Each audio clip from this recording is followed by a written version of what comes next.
اعوذ باللہ من الشیطان الرجیم بسم اللہ الرحمن الرحیم اللہم صلی علی محمد و آل محمد۔ شروع رب ذوالجلال کے بابرکت نام کے ساتھ جو دلوں کے راز خوب جانتا ہے۔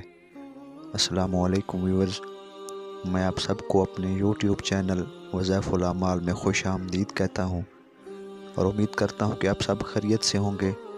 اللہ تعالیٰ آپ سب کو اپنی حفظ و امان میں رکھے، آمین ثم آمین۔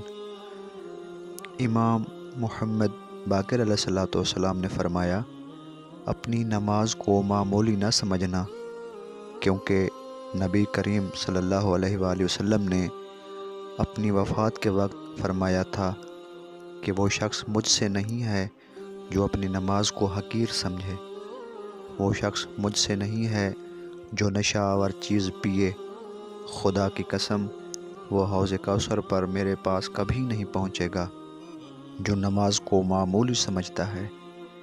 امام محمد باقر علیہ السلام فرماتے ہیں کہ رسول اللہ صلی اللہ علیہ وآلہ وسلم نے فرمایا، اگر کسی کے دروازے کے سامنے ایک نہر بہتی ہو اور وہ روزانہ 5 مرتبہ اس میں نہائے تو کیا اس کے جسم پر کوئی میل کچیل باقی رہے گا؟ ہم نے کہا نہیں، تو آپ نے فرمایا، نماز کی مثال بھی بہتی نہر کی طرح ہے، جب کوئی شخص نماز پڑھتا ہے تو اس کے دونوں نمازوں کے درمیان تمام گناہ معاف ہو جاتے ہیں۔ امام محمد باقر علیہ السلام فرماتے ہیں، جب تم نماز کے لیے کھڑے ہوتے ہو اور خدا کی طرف متوجہ ہوتے ہو تو اس کے بعد سورہ فاتحہ اور دوسری کوئی سورہ پڑھتے ہو جو آسانی سے پڑھ سکتے ہو، پھر رکوع کرتے ہو اور رکوع سجود کو صحیح طریقے سے انجام دیتے ہو اور تشہد و سلام بجا لاتے ہو تو پچھلی نماز سے اس نماز تک جتنے گناہ کیے تھے وہ اللہ تعالیٰ سب معاف فرما دیتے ہیں۔ یہ ہے تمہاری نماز کا فائدہ۔ آپ صلی اللہ علیہ وآلہ وسلم نے فرمایا، جان بوجھ کر نماز ترک نہ کرنا، کیونکہ جان بوجھ کر نماز ترک کرنے والا دین اسلام سے خارج ہے۔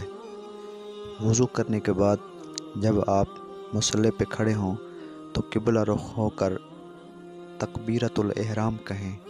نیت کے بعد تکبیرۃ الاحرام ہے وہ واجب ہے، یعنی نیت کے بعد دونوں ہاتھوں کو اپنے کانوں کی لو تک لگانا۔ تکبیرۃ الاحرام کہتے وقت بدن کا ساکن ہونا ضروری ہے۔ اگر کوئی جان بوجھ کر ایسی حالت میں تکبیرۃ الاحرام کہے کہ بدن میں حرکت ہو تو نماز باطل ہے، یعنی نیت کے بعد دونوں ہاتھوں کو کانوں تک پہنچانا یہ واجب ہے، ضروری ہے۔ اس کے بعد جتنی مرتبہ آپ اللہ اکبر کہیں گے وہ سب مستحب ہیں۔ یہ پہلی مرتبہ تکبیرۃ الاحرام کے وقت اللہ اکبر کہنا اور کانوں کو ہاتھ لگانا یہ ضروری ہے، واجب ہے۔ حالت قیام میں مرد کے پاؤں کے درمیان 3 انگلیوں سے لے کر 1 بالشت کا فاصلہ سنت ہے اور عورتوں کے پاؤں ملے رہیں۔ حالت سجود میں مرد اپنے اعضاء کو کھلا رکھے اور عورت ملا کے رکھے۔ اگر کوئی شخص عمدن نماز کا جز جو بعد میں ہے اس کو پہلے بجا لائے تو اس کی نماز باطل ہو جائے گی۔